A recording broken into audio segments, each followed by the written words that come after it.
Dostlar, салам алейкум. Мен бүгін асыр жаңылық оқып, мен аябай өкіндім да. Ошо ел үшін өкіндім.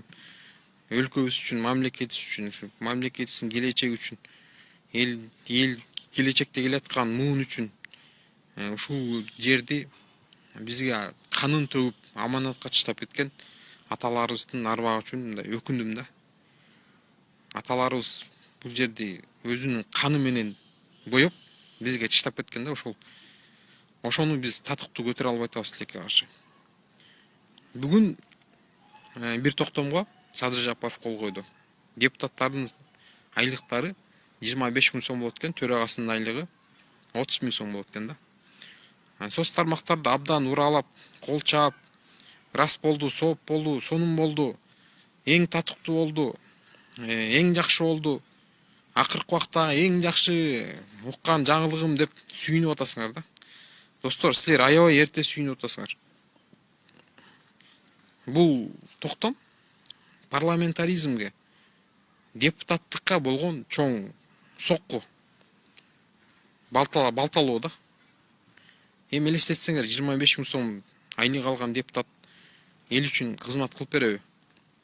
Мисалы, 1000 сомго добушун саткан эл бар да. Анан 25 миң сомдук айлык алган депутат кантип өзүнүн добушун сатпайт? Депутат деген бул чоң бир макам да, негизичи. Элдин тагдырын чечкен, элдин келечегин чечкен, татыктуу мыйзамдарды жазган, өлкөнү өнүктүрө турчу, элдин арыз муунун айтчу ушундай бир макам да. Тилекке каршы ошол макамга дагы чоң балта чаап койду да. Анан ушул макамга 25 миң сом зарплата да.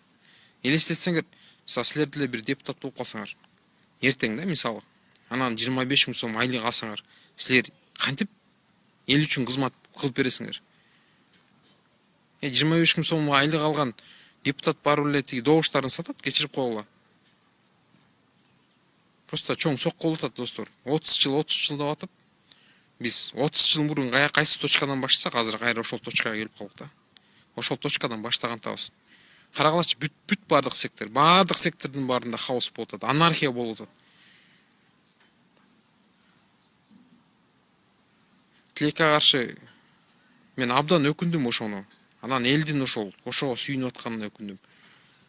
Эми түшүнөм, биз баягы биздин балабыз биздин региондон чыксын, аш берделе, чай берделе, ушул акча берделе деп атып, ушул чимкириктерди, ушул акылсыз акмактарды, жоопкерчиликсиз эшектерди, ушул айбандарды негизи биз өзүбүз уралап атып парламентке алып келип алганбыз да. Анан ошого биз азыр ошол депутаттарды, ушул акмактарды, билими жок акмактыгын эле кылат да. Анан ошого нааразы болуп, ошого баягы уралап аткандагыбыз да. Бирок арасында бар эле да, татыктуу иштеп, элди баягы ачыгын айтып, элдин арыз муунун жеткирип, ошо чырылдап турган депутаттар бар эле да. Эми ушул 25 миң сомдук айлык баарынын депутат деген адамдын рухун жөн эле балталап сындырып коет да. Тилекке каршы, өзүңөр деле ойлосоңор, зарплата канчалык аз болгон сайын, айлык канчалык аз болгон сайын, адамдын жоопкерчилиги жана беримдүүлүгү аз болот. Айлык канчалык көп болгон сайын, адамдын жоопкерчилиги жана беримдүүлүгү жогору болот да. Депутаттарга керек болсочу 70 миң сомдук, 80 миң сомдук, 100 миң сомдук айлык бериш керек. Жана ошол депутаттарды татыктуусун өзүбүз тандап, жердешим эле, тууганым эле, акча берделе, 1000 сом берди, 2000 сом берди, шагыл төгүп берген жолума, көмүр берди деп алданбай, өзүбүз алданбай, татыктууларды жиберип, ошолорго татыктуу зарплата берсек, ошондо анан Кыргызстанда өнүгүү башталат да. Просто мен ошол токтомду көрүп, жана ошол токтомго сүйүнүп аткан адамдарды көрүп, мен ичим аябай ачыды. Туура эмес достор бул. Бул парламентаризмге, парламент деген түшүнүккө, эл өкүлү деген түшүнүккө, депутат деген түшүнүккө бул чоң балта болду, балта чабылды, аябай прям аябай чоң сокку урулду да. Эми даана накта чимкириктер отурат да. Мындай объективно карасаңар, мындай жөн эле биз негизи кыргыздар биз кежире калыппыз да. Жөн эле өзүбүздүн оюбузду бербей эле укканыбыз, биздин укканыбыз, биздин билгенибиз ошол туура. Анан башканыкы туура эмес, все бүттү кабыл албайбыз, ошол тырышып эле тура беребиз да. Ошол мындай ошонуңарды өчүрүп туруп, мындай ойлонуп көрсөңөр, 25 000 сом айлык алган депутатка набайсыз насырайт да, чынбы? Кыргызстандын келечегине насырайт, Кыргызстандын мыйзамдарына насырайт, элдин проблемасына насырайт да, мындай реально карап көрсөңөр, мындай жөн эле мындай тежиктиңерди, кежирдиңерди включать этпей эле карап көрсөңөр, акыл салып эле карап көрсөңөр, буга баары бир да 25 000 сом.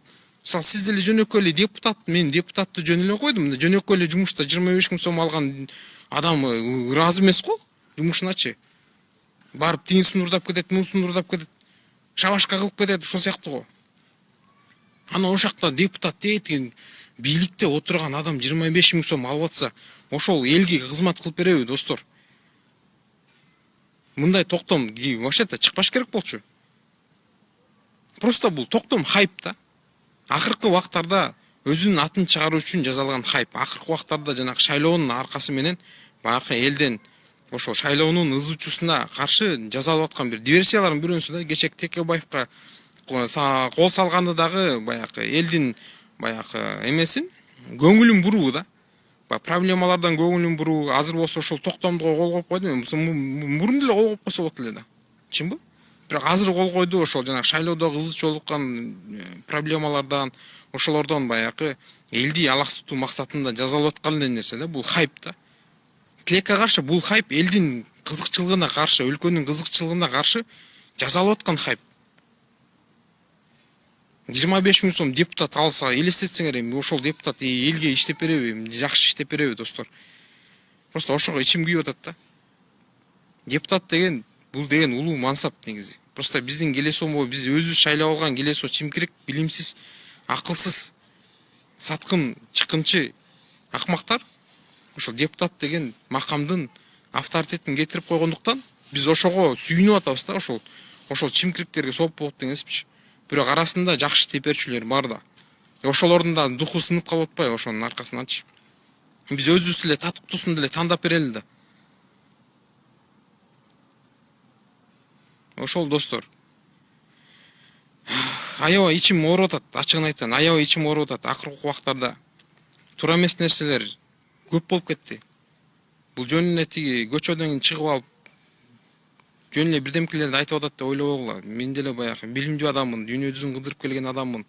Жакты көрдүм, биякты көрдүм, ошондон улам баягы салыштырмалуу ошолордун баарын карап билип, ошондон улам баягы ичим ооруп атат да. Просто балталап атышпайбы, кыргыз мамлекеттин тамырын балталап атышпайбы? Эми туура эмес да, достор. Өзүбүздөн баштайлычы, ошо Кудай буйрса могу шайлоонун жыйынтыгы жокко чыгып калат болуш керек.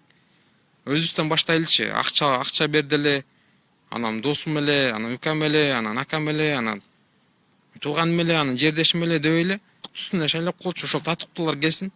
Керек болсо ошолорго 100 000 сом айлык берели. Ошолор татыктуу иштеп берет, балдар, достор. Анан дагы азыр отурабыз, 25 000 сом айлык беребиз дагы, алар добушун сатат. Мен силерге гарантия берем, добушун сатат. Ошол кнопка, ошакта отурган кнопка, бир кнопка мисалы Акаевдин убагында бир 10 000 доллар болчу, кийинки 20 000 доллар болду, 40 000 доллардан дагы ушундай угуп жүрчүбүз. Баарыбыз эле Кыргызстанда, баарыбыз эле кыргызбыз, Кыргызстанда жашап атабыз, тааныш билиш бар, тууган бар дегендечи.